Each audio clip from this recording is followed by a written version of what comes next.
Welcome game lovers, bug hunters and Godot tinkerers. It has been a while since I dropped my very first devlog and let me tell you, a lot has happened since then. Today we need to talk about failure. Actually, we need to talk about how incredibly easy it is to feel like you are succeeding right before you completely faceplant. Long story short, I created a mobile version of my game to help market it. And well, my mobile launch was a flop. Let me tell you why as we dive into the wild evolution of the game now officially known as Q-Balance.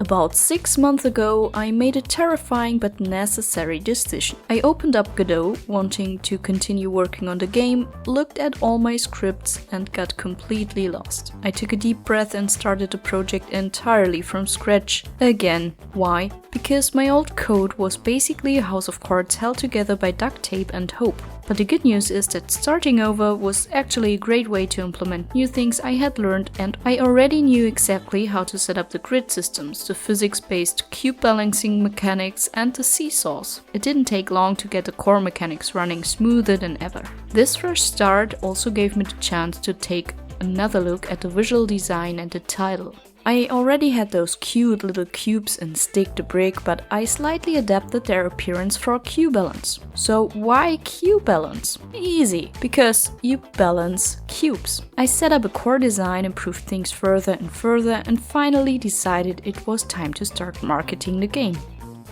Before I could even think about setting up a Steam store page, I had to face German bureaucracy and Steamworks onboarding. Deciding to put a game on Steam sounds incredibly cool until you are deep in the trenches of the Elster portal or register in a Kleingewerbe, small business, just to legally sell digital physics-based cubes. You need to prove to Valve that you are a real business and not 3 raccoons in a trench coat trying to upload a Godot project. But after weeks of waiting on official letters and navigating a mountain of digital paperwork, my developer account was approved and the big green publish button for the Q-Balance Steam page finally lit up. To celebrate the launch of my Steam page, I wanted to 3D print a bunch of cubes from my game. My husband jumped in and told me to print a cube for every single wishlist I'd get within the first week of the Steam page being live. I thought I need to print maybe 15 cubes, because let's be honest, usually the very first game to be live on Steam takes a while to gather wishlists. I posted my story and the agreement with my hubby on Reddit and, well, it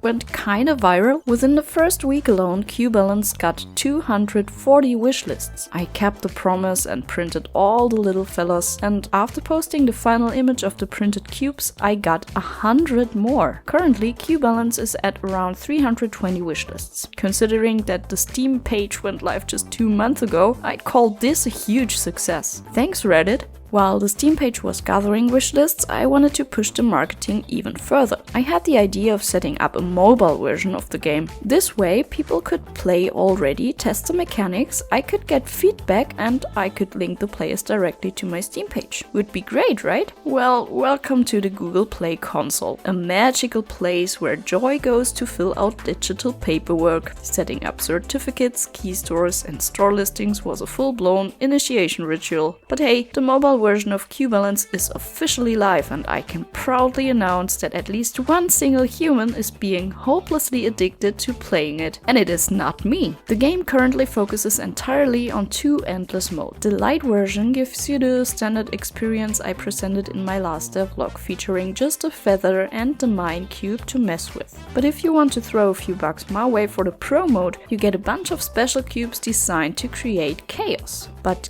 getting to that point, Google demands a sacrifice. If you use a personal developer account, you are basically required to prove you have friends. You actually need at least 12 people in a closed test engaging with your app for 14 straight days. I had to ask friends, family, and the Reddit community to keep my app on their phones for 2 solid weeks just to meet conditions to actually make my game public. It is a good thing that testing exists though. My playtesters also suggested some gameplay tweaks, so I added different input input modes, plus a super handy preview feature that shows you exactly where your next cube is going to land. What I also included is the customization and leaderboard systems. You can unlock different skins, and the launcher that drops the cubes onto the board is actually your chosen character. Your chosen skin even shows up next to your name on the leaderboards. Unlocking these requires zero actual money, just pure gameplay. Or if you want the authentic mobile gaming experience, you can watch a rewarded ad. Yep, I embraced the dark arts. I included ads. Setting up AdMob with Godot was a severe test of my sanity. Fortunately, some plugins and tutorials saved the day and everything actually seems to work. So after wrestling with Google's bureaucracy, begging my family and some other people to test the game, fixing broken mechanics and setting up an entire ad network, I finally got the mobile version live. And actually, almost no one is playing it.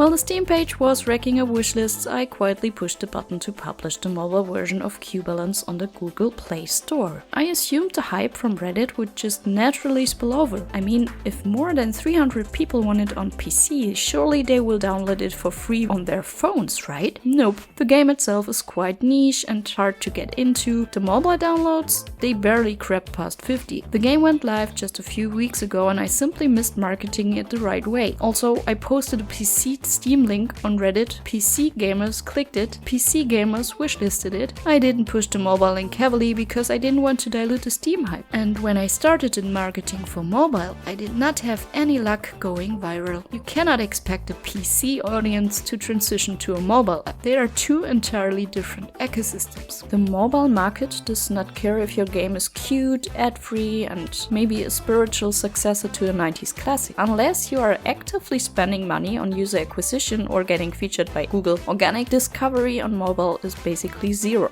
Viral does not mean conversion. A Steam wishlist is an I might buy this later. So did I fail? Yes and no. The mobile launch was a flop, plain and simple. But I still got people interested in the game, and that's a huge plus. Q-Balance is going to be a fantastic PC game with local multiplayer and a level editor. The mobile version is out there, it plays great, and if you are one of the 50 people who downloaded it, I love you. But from now on, my marketing energy is going exactly where it actually converts, and that is Steam.